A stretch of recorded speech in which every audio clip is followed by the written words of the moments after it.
to Contemporary Black Voices, where we take on the most pressing issues affecting Black America. I am your host, Dr. Sharon Michael Chadwell, and with me today is community activist and entrepreneur Chris Dawkins. Missing while in Italy is New York Times bestseller Caleb Alexander, as well as author and screenwriter Fred Williams. There should be an unnerving feeling within the Black community concerning this anti-DEI movement being strongly initiated via state policies and its effect on Blacks having lost jobs in those positions, especially in state-supported entities such as the University of Texas and Austin recently. The Pew Research Center published the results of a study in 2023, one about the importance of DEI at work. So here comes the stats. A majority of U.S. workers, 56%, believe that focusing on increasing DEI at work is a good thing. Perceptions by demographic groups. Well, Black workers are more likely than others in other racial and ethnic groups to say their employer pays too little attention to increasing DEI. They also strongly support focusing on DEI at work, and that's 78%. Now, the question becomes, will this anti-DEI movement filter its way into corporate America, and what are the risks? What can we as Black folks do about it? So, Chris, you and I were talking the other day, and I got to wondering if this anti-DEI movement is going around, and also a lot of corporations starting to remove the having a degree requirement. We have a lot of Black folks with degrees. So are they going to now say we're too qualified? That's why we can't get jobs? I think you're going to see quite a bit of quote unquote testing that's done in corporate America regarding this. There are going to be some corporations who are going to try to use this as a way not to hire, because what we're beginning to see is the scab has been taken off of America to be able to expose the ills of our society. Mm-hmm. So you're beginning to see those people and those corporations that we thought were friendly to us, and the people who were we thought were our friends. You will then find out in their corporations they will go back and begin to hire only their kind. Mm-hmm. To me, this really forces Black America to really start to begin to create our own businesses that hire our own people to be able to do some things. So, from that standpoint, for me, I look at it as being a good thing. However, as it relates to America as a society, I do not see this being good for America. So let's talk about us starting our own businesses where we hire our own folks. Now, there's a slippery slope, if you will, regarding that, because we had some Black women in Atlanta who had their own venture capital group where they were raising funds to help Black women in business. But we had some politicians in Texas file a lawsuit against these women in Georgia, saying that they were discriminating. So, although, and I hear what you're saying, that, yeah, there's going to be some corporations that are going to try it, but the rules don't apply for us as well. You know, it would be good for us to have an all-Black group, but probably corporations the Black corporations that do that will probably be accused of discriminating. But I don't think that's going to be initially the way that things are going to go from the very beginning. I think what will happen is you will find Black companies that begin to do well. Let's take, for example, Byron Allen and what he's doing with movies and different things like that.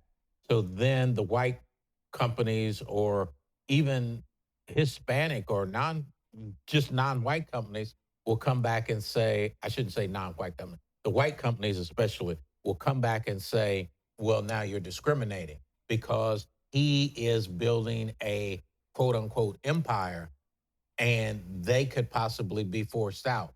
However, as Black folks, the one thing that white folks, I believe, fear the most is that we are going to do to them what they did to us. However, you don't see any evidence of that, past or present, where that has happened.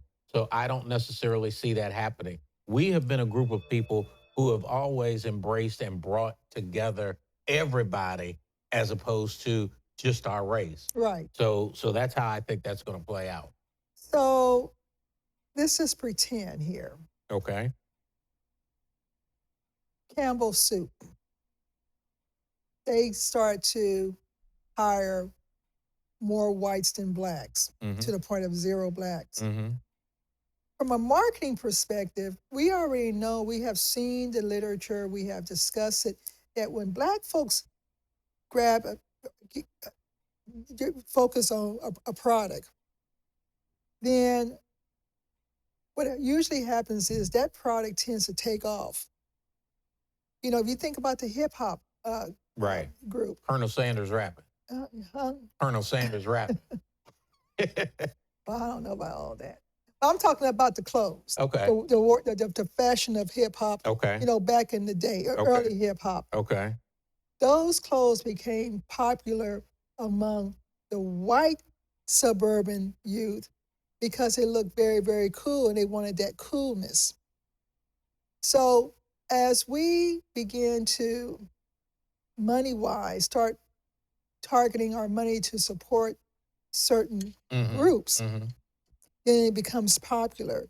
Now, if Campbell Soup, and I'm using this as an example, decides to not hire blacks, I think this is an opportunity to show America the power of our money, where we just stop purchasing. I think you're absolutely right. This is going to open up a number of things. It's going to, as I said before, allow us to be able to start some businesses that we do on our own. We will go back to the Black Wall Street blueprint. But more importantly is that when you look at America, and you look at America from a capitalist, Fred, I hope you're not watching, from a capitalist standpoint, then we as Black are your major consumer. Yeah. And being the major consumers, we are the people you want to sell to. So when you have got your products and you want to sell to us, and then we're sophisticated enough, those people with those degrees and so forth that you talked about, you want to sell to us, and we come back and we say, well, hey, you're not employing enough of our people for us to continue to buy your product. You just think about, what if Cadillac, Mercedes, Audi stop hiring black folks? Right. And we say, yeah, no, Right. no. I'm just going to go get me a Chevrolet. Right. Right. I think those are real possibilities. And I think that for me is what I call the ebb and flow of what's going to happen in America. There's going to be a lot of things that happen that allows everybody to readjust and to decide where they are. And even with America's white capitalists looking at things, if they want to continue to make money, they cannot make money, the type of money that they want to make, by only selling to white folks or not wanting black folks to buy. Now, they will say they want the black dollar, but we are hire. Yeah, but we are the ones who are going to have to say, if you want the black dollar, you're going to have to hire the black people. Mm-hmm. And not just at workers level. We want to see them in the upper tiers as well. Well, you know, you talk about the DEI and the different things that have already started to happen, but you also have to look at what you see the advertisement on TV.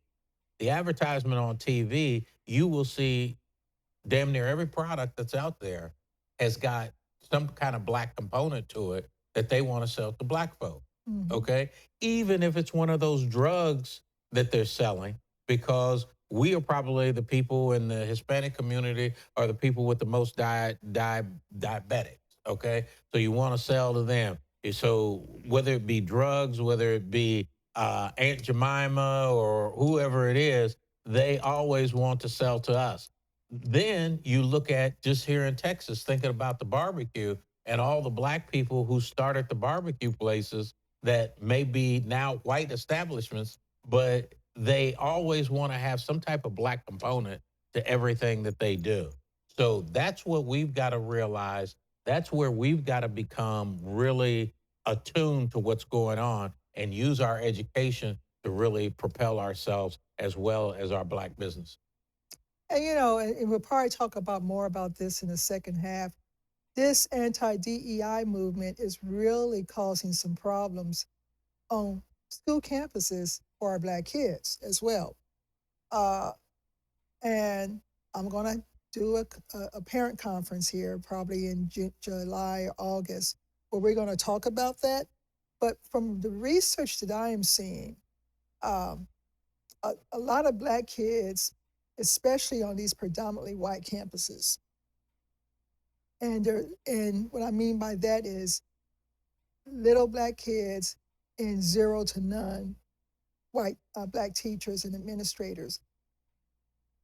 This anti-DEI movement has encouraged bad behaviors to emerge more and more on these campuses, not only from the kids, but from teachers and administrators as well. So the research is showing that our kids are starting to mentally disassociate themselves from the environment just to minimize the effect of racism and microaggressions that they are experiencing on these campuses. Well, this is a message to white folks. You got to be careful what you do because you've got all of these athletes that are black that are playing for your school, and you've got all of these new buildings and new things that you're building. You're really dependent upon the athletic department to really make those things happen. You also know that education, really, to a certain degree, is a way to keep people out of the job market for 4 years. Okay. So now you want to begin to look at a situation like how are you going to pay for these campuses? If these kids aren't going to school, if you don't need a degree to be able to do this, there's a lot of implications that come along with all of these things that you're talking about. And it's a ripple effect on everything as it goes down the line. One thing affects another. So you got to be very careful of what you're doing because you could be looking at your own demise of what you're doing. And what this really proves to me right now is that America would rather be On fire.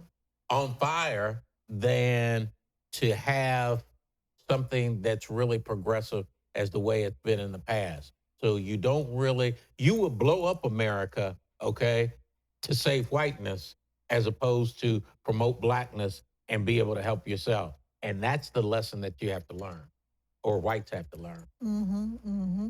So with that being said, we're going to go ahead and put a pause on this segment and come back to discuss the implications of the anti-DEI movement on Black America.